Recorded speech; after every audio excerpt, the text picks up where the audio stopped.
د جبهه مقاومت ډلې مشر احمد مسعود یوه کلکه ژمنه وکړه. د جبهه مقاومت ډلې مشر احمد مسعود طالبانو سره ژمنه وکړه چې موږ به جنګ ته د پای ټکی کښېنږدو. احمد مسعود د چریکي جګړې ژمنه له ټولو سره وکړه. هغه خپل تاکتیک هم بدل کړو. د جبهه مقاومت ډلې مشر احمد مسعود وایي چې طالبانو پر وړاندې جګړې ته نور دوام نشي ورکولی. هیڅ هیواد ورسره ونه درېدو. هغوی ویلي چې موږ به خپل تاکتیک بدل کړو، خو جنګ ته به د پای ټکی کښېنږدو او چریکي جګړو ته به دوام ورکړو. د خرابات ټي وي چینل درنو لیدونکو سلام، ستړي مشئ، وخت مو بخیر. هیله لرم چې جوړ او روغ به یې.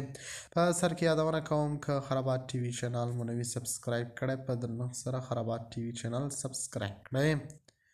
احمد مسعود ویلي موږ له طالبانو سره د خپلوۍ په اړه خبرې نه کوو او د خبرو میز ته د ډلې د راوستلو لپاره په چریکي جګړې ته دوام ورکوو.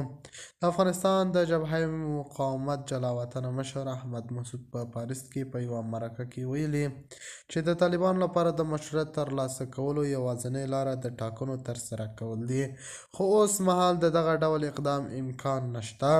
هغه په دوام وویل طالبان د خبرو اترو لپاره له هر ډول خبرو اترو ډډه کوي او یوازې له نړۍ او د افغانستان له خلکو غواړي چې دا ومني چې همدا د پرمختګ یوازینۍ لاره ده. د افغانستان د جبهه مقاومت ډله مسعود ته وفاداره ده او واک ته د طالبانو راتګ پر ضد د 2021 کال له اګست میاشتې راهیسې په افغانستان کې جګړې ته دوام ورکړی دی.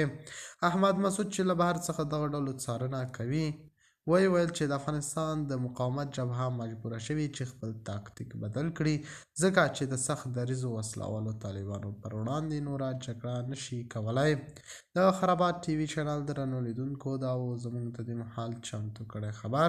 د الله په امان، تر بیا ښې چارې.